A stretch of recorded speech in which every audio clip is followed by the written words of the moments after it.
Pembangunan Ibu Kota Nusantara, sebuah megaproyek yang digadang-gadang akan menjadi landmark baru Indonesia, terus menjadi sorotan. Di tengah optimisme yang digaungkan, pertanyaan pun mengemuka. Mungkinkah mimpi besar ini diwujudkan di atas lahan seluas 256.000 hektar di Kalimantan Timur? Bagaimana pemerintah memastikan megaproyek ini tak berhenti sebatas wacana, atau bahkan terjebak dalam kubangan masalah? Kepala Otorita IKN, Basuki Hadimuljono, dengan mantap menegaskan bahwa kunci keberhasilan pembangunan IKN terletak pada sinergi 3 pilar utama. Koordinasi antar institusi pemerintah, pendanaan APBN yang terarah, dan keterlibatan investasi swasta. 3 pilar ini menjadi pondasi bagi terwujudnya sebuah ibu kota baru yang modern, berkelanjutan, dan mampu menjadi motor penggerak Indonesia di masa depan. Tapi, sekuat apakah pondasi itu? Mampukah ia menopang sebuah proyek raksasa yang penuh tantangan dan dinamika? Di video ini, kita akan mencoba mengurai satu persatu pilar tersebut, menelisik lebih dalam strategi yang dirancang, mengidentifikasi potensi kendala yang menghantui, dan mencari tahu apakah mimpi Indonesia memiliki ibu kota baru benar-benar dapat diwujudkan. Membangun sebuah ibu kota baru bukanlah perkara mudah. Bukan sekadar memindahkan bangunan dan infrastruktur, tapi juga membangun sistem, tata kelola, dan kehidupan baru. Kompleksitas ini menuntut sinergi yang solid antar berbagai pemangku kepentingan. Kolaborasi antar kementerian menjadi kunci. Kementerian PUPR, dengan segala kepakarannya, mengemban tugas berat menyiapkan seluruh infrastruktur dasar, dari jalan tol hingga sistem pengelolaan air limbah. Sementara itu, Kementerian PUPR fokus pada penyediaan hunian layak bagi para ASN yang akan menghuni ibu kota baru. Otorita IKN sebagai nahkoda berperan mengordinasikan dan memastikan semua program berjalan sesuai rencana dan saling melengkapi. Tak hanya itu, Otorita IKN juga bertanggung jawab atas pembangunan proyek-proyek strategis seperti penataan kawasan dan pembangunan gedung-gedung pemerintahan. Salah satu tantangan terbesar adalah menjaga agar pembangunan fisik berjalan seiring dengan pengembangan tata kelola pemerintahan yang baru. Disinilah peran Kementerian Dalam Negeri menjadi sangat krusial. Mereka bertanggung jawab untuk menyiapkan segala kebutuhan administratif dan kelembagaan pemerintahan IKN. Bayangkan, sebuah kota baru dengan sistem pemerintahan yang efisien, transparan, dan terintegrasi. Sebuah kota yang tidak hanya megah secara fisik, tetapi juga maju dalam tata kelolanya. Itulah mimpi yang ingin diwujudkan di IKN. Namun, mewujudkan mimpi itu bukanlah hal yang mudah. Koordinasi yang kuat, komunikasi yang efektif, dan saling pengertian antar lembaga pemerintah menjadi kunci utama.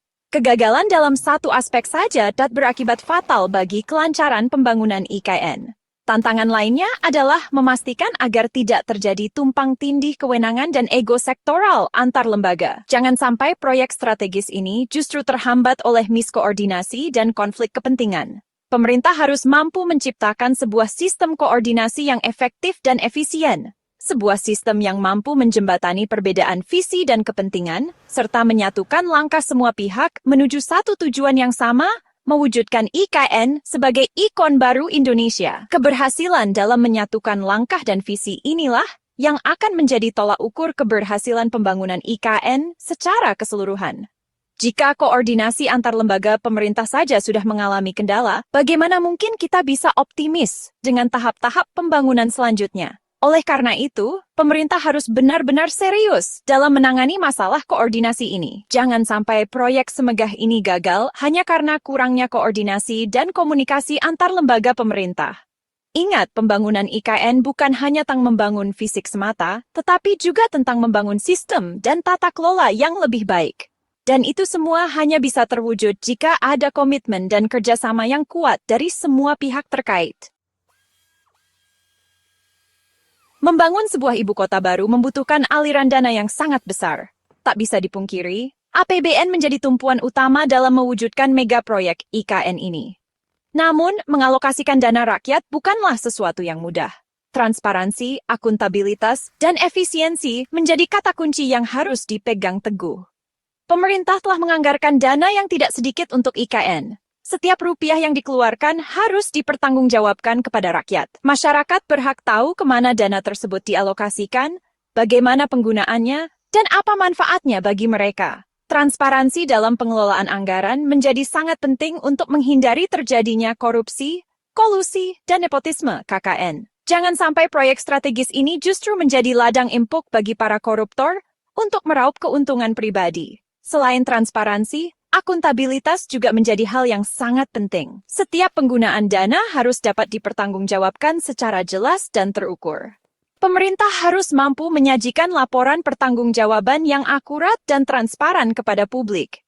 Efisiensi dalam penggunaan anggaran juga harus menjadi prioritas. Jangan sampai terjadi pemborosan dan kebocoran anggaran yang dapat merugikan negara. Pemerintah harus mampu memastikan bahwa setiap rupiah yang dikeluarkan benar-benar digunakan untuk kepentingan pembangunan IKN. Namun, tantangan dalam pengelolaan dana APBN untuk IKN tidaklah sederhana. Kompleksitas proyek dan keterlibatan berbagai pihak meningkatkan risiko terjadinya penyimpangan dan inefisiensi. Pemerintah harus mampu merumuskan sistem pengendalian internal yang kuat dan efektif untuk meminimalisir risiko tersebut. Pengawasan yang ketat dari berbagai lembaga audit dan masyarakat juga sangat diperlukan untuk menjamin bahwa dana APBN digunakan sebagaimana mestinya. Tantangan lainnya adalah memastikan agar alokasi dana APBN untuk IKN tidak mengganggu program pembangunan lainnya. Pemerintah harus mampu menjaga keseimbangan antara pembangunan IKN dengan kebutuhan masyarakat di sektor lainnya. Ingat, pembangunan IKN adalah proyek jangka panjang yang membutuhkan komitmen dan konsistensi dalam pembiayaannya. Pemerintah harus mampu menjamin keberlanjutan pendanaan IKN hingga proyek ini benar-benar rampung. Pertanyaan kritis yang perlu diajukan adalah, apakah pemerintah mampu mengelola dana APBN untuk IKN secara transparan, akuntabel, dan efisien? Atau justru proyek ini akan menjadi beban baru bagi keuangan negara dan generasi mendatang? Hanya waktu yang bisa menjawabnya. Namun satu hal yang pasti, masyarakat akan terus mengawasi dan menuntut pertanggungjawaban pemerintah dalam mengelola dana APBN untuk pembangunan IKN.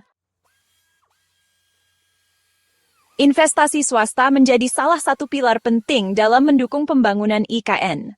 Tanpa keterlibatan pihak swasta, sulit membayangkan IKN bisa terwujud sesuai dengan grand design yang telah dirancang. Namun mengundang investasi juga seperti memasuki ladang berduri. Harus hati-hati, cermat, dan mengutamakan kepentingan nasional.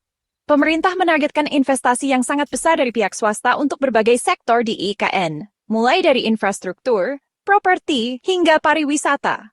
Kehadiran investor diharapkan dapat mempercepat pembangunan dan mendatangkan aliran modal ke dalam negeri. Namun, pemerintah juga harus memastikan bahwa investasi yang masuk tidak justru merugikan negara dan masyarakat dalam jangka panjang. Jangan sampai IKN hanya menjadi karpet merah bagi para investor asing untuk mengeksploitasi sumber daya alam dan tenaga kerja Indonesia dengan murah. Keseimbangan antara kepentingan investor dan kepentingan nasional harus benar-benar dijaga. Pemerintah harus berani menolak investasi yang dianggap tidak menguntungkan atau bahkan berpotensi merugikan negara. Transparansi dalam proses tender dan pemberian izin investasi menjadi sangat penting untuk menghindari terjadinya praktik korupsi, kolusi, dan nepotisme. Jangan sampai proyek strategis ini justru menjadi ajang bagi-bagi kue di antara para elit politik dan pengusaha. Pemerintah juga harus memastikan bahwa investasi yang masuk ke IKN bersifat berkelanjutan dan ramah lingkungan. Jangan sampai pembangunan IKN justru merusak ekosistem dan menimbulkan bencana ekologis di kemudian hari. Keterlibatan masyarakat lokal dalam proses pembangunan IKN juga harus menjadi prioritas. Pemerintah harus memastikan bahwa masyarakat lokal mendapatkan manfaat ekonomi dari kehadiran IKN, bukan justru terpinggirkan atau bahkan kehilangan lahan dan mata pencaharian. Pertanyaan kritis yang perlu diajukan adalah, mampukah pemerintah menarik investasi yang berkualitas dan berkelanjutan untuk IKN? Atau justru proyek ini akan menjadi panggung bagi para investor rakus yang hanya mementingkan keuntungan semata? Masyarakat akan terus mengawasi dan mengkritisi setiap kebijakan pemerintah terkait investasi di IKN. Jangan sampai proyek yang diharapkan menjadi motor penggerak ekonomi Indonesia justru berubah menjadi bom waktu yang merugikan bangsa dan negara. Pembangunan Ibu Kota Nusantara adalah sebuah pertaruhan besar bagi Indonesia. Sebuah proyek ambisius yang syarat akan harapan dan tantangan. Keberhasilan IKN tidak hanya diukur dari megahnya bangunan dan canggihnya infrastruktur, tetapi juga dari terwujudnya sebuah kota yang berkelanjutan, manusiawi, dan berkeadilan. 3 pilar utama yang menjadi tumpuan pembangunan IKN yaitu koordinasi antar institusi pemerintah, pendanaan APBN yang terarah, dan keterlibatan investasi swasta harus benar-benar dikelola dengan baik dan bebas dari kepentingan pribadi maupun kelompok. Transparansi, akuntabilitas, dan partisipasi publik menjadi kunci utama untuk mewujudkan IKN sebagai ikon baru Indonesia yang membanggakan. Namun, di tengah optimisme yang dikumandangkan, keraguan dan kecemasan masih menghantui. Mampukah pemerintah menjawab semua tantangan dan meminimalisir segala risiko yang ada? Hanya waktu yang bisa menjawabnya. Yang pasti, masyarakat Indonesia menunggu dengan penuh harap agar mimpi memiliki ibu kota baru yang lebih baik bukanlah sekedar mimpi di siang bolong.